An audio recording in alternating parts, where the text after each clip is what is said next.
For the last 3 or so months, I've been reading Kingdom. It's been the main manga that I've been reading, and that's kind of the reason why I've been running out of video ideas and review ideas for different manga, because I have only been reading one thing, and it is nearly 700 chapters and ongoing. While I have done a few videos on Kingdom, and I did start the series of doing the arc by arc review of the series, I decided to cancel that because, well, obviously it just wasn't doing very well, to be quite honest, and I was just not having a good time making the videos, as it took a hell of a long time to edit and make. So I decided to eventually do a massive video at the end of my Kingdom read through, where I take a look at the entire series as a whole. And while I may still do that, I felt as though I kind of had to make this video right now, because I am at the point where I am about to finish the West Zhao arc, which is the last big arc in the series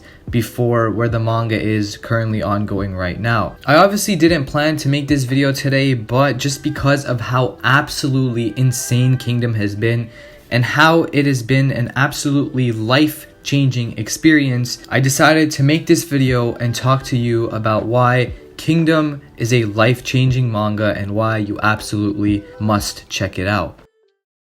To give you a basic summary on the series, Kingdom is a war manga. It takes place in ancient China in, I believe, 246 BC. So it is based on a real story, and it is based on true history. The characters in Chinese history actually are in this story, which is very cool. But we have a protagonist named Shin, and Shin is a very compelling protagonist, especially as we see him develop in the story, because he develops very differently from your typical protagonist. Now, Shin does like to be compared with a certain rubber boy from a certain pirate manga, but I believe that Shin as a character is perfectly written, especially for the story of Kingdom. Speaking of well-written characters, I can quite confidently say that Kingdom has the strongest cast of characters I have seen in a series, and that is not an understatement whatsoever. The special thing about Kingdom is that there are so many different generals with so many different ways of approaching war. You have the instinctual type and you have the strategical type, and so many of these different generals and their different strategies, different backstories, and overall different personalities make for one of the strongest casts in all of manga and anime that I have seen, for sure. My favorite character would have to be Sei, who is the king of Kin. Kin is like the main setting in the story. It's like what the Hidden Leaf is to Naruto and what the Sunny is in One Piece, I guess, if you were to compare it in a way. Sei is like the deuteragonist of the story, and being a deuteragonist, he also has to have a goal of his own, and his goal is probably the most outstanding in the entire series, being to unite all of China. I won't go too deep into his philosophy because I do think that it will spoil a lot of you, and of course the point of this video is to get you onto Kingdom, not to spoil probably the most important thing about it. Overall though, Sei is my favorite character in Kingdom, and probably one of my favorite characters ever, as he is one of the best written deuteragonists I've ever seen. As for antagonists, of course Kingdom does it perfectly yet again. You have an incredible antagonist in Ryo Fui for about the first half of the series currently,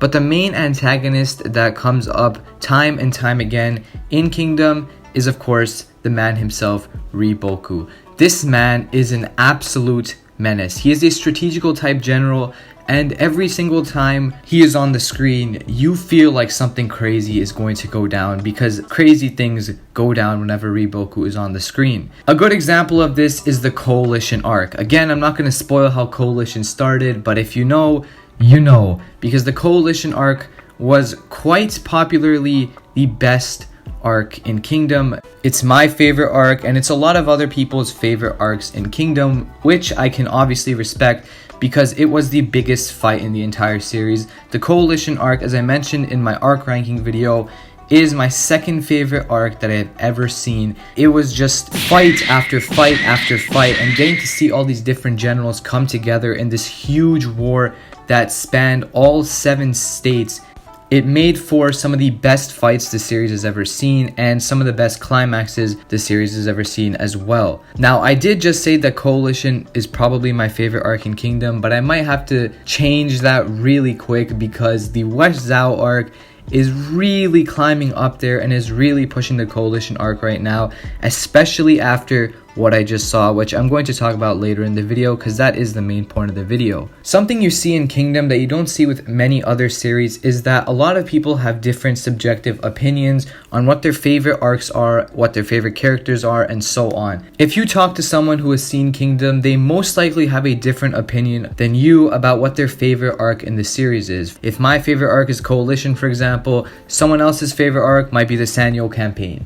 And you really can't even hate on their opinion because every single arc in Kingdom is absolutely amazing. You can make a top 10 Kingdom arc list and make it your top 10 all-time arc list. All the major battles in Kingdom are perfect and they all have their different generals, different ways of fighting, and different characters that take the role of the main character in these different arcs. Obviously, the main character is Shin, but in some arcs, the focus is on other characters. For example, the Kokuyo Hills arc was mainly focused around Kanki, and it developed him as a side character who I absolutely love that man. He is just a menace.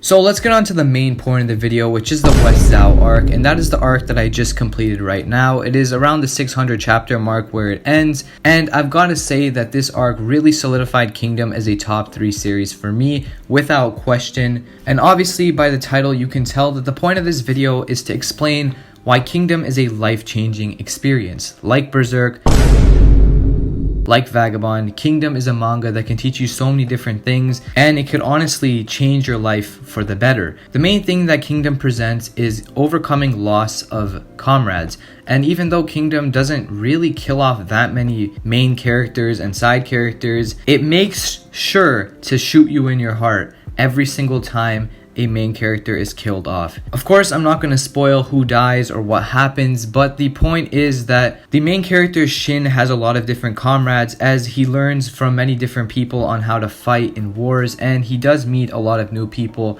on his campaigns. He finds new mentors like Oki, like Dukyo, and in losing some of these people that he is very close to, he has to overcome losing people he loves. In the first chapter, he loses someone very dear to him, and because of this, you see a lot of different emotions in him, like sadness and anger. But throughout the course of the series, you see Shin overcome losses much more easily, and he finally is able to control his emotions for the most part whenever he is faced with the loss of his comrade. As his goal is to become a great general, he knows that the path to becoming a great general is not going to be easy at all, and he knows that he's going to lose a lot of comrades. Kingdom presents the idea that in losing someone that is very dear to you, it can be of great importance to your life, and it can make you a much better person and improve your life much more than you think. Spoilers for the first chapter of Kingdom, but Shin does end up losing his best friend Hyo, and at first, as I mentioned before, he is very sad and angry at what happened, but as he mentions himself in the Sanyo arc, in losing Hyo, he was able to meet Sei, and he was able to meet so many incredible people, just like Oki and Dukyo, for example. And in meeting these people, he was able to climb his way up into becoming a great general. In losing his best friend, he now opened up a path to becoming a great general and achieving his lifetime goal. This next idea has got to be one of my favorites, and it's presented in Hajime no Ippo, another series that I hold very highly on my list, and that idea is the weight of your sword or the weight of your fist. And this weight isn't the weight necessarily as in pounds or kilograms, it is the weight of the comrades that you have fought for and the ones that you have lost because of fighting, and the weight of their lives rests on your sword, making your swing much harder than the rest. This is presented so beautifully through Shin and Hoken. Hoken is one of the main antagonists in the story as well, and the conclusion to their fight was one of the best conclusions to an arc I have ever seen, and that is not an understatement because of the incredible parallels the two characters were able to build. Shin being a character who overcomes loss and gets stronger through the loss of his comrades, while Hoken is someone who trains by himself and becomes stronger through the use of martial might. Speaking of Shin versus Hoken, that fight was without question one of my favorite fights in anime and manga. The parallels, the build-up, the two characters, and of course the artwork. Everything about that fight was perfect. And if you do eventually get to that conclusion, then I'm sure, just like me, you will come to the same conclusion that Kingdom is a life-changing experience. I hope you all enjoyed this video. If you did, make sure you hit the like button. And of course, if you are new here, make sure you subscribe, as I do similar content like this very frequently on my channel. At least I like to think that I do it very frequently, but as you can see, not really. Make sure you check out Kingdom, because I guarantee you it will change your life and it will be one of your favorite manga of all time. Thank you for watching. Take care and peace.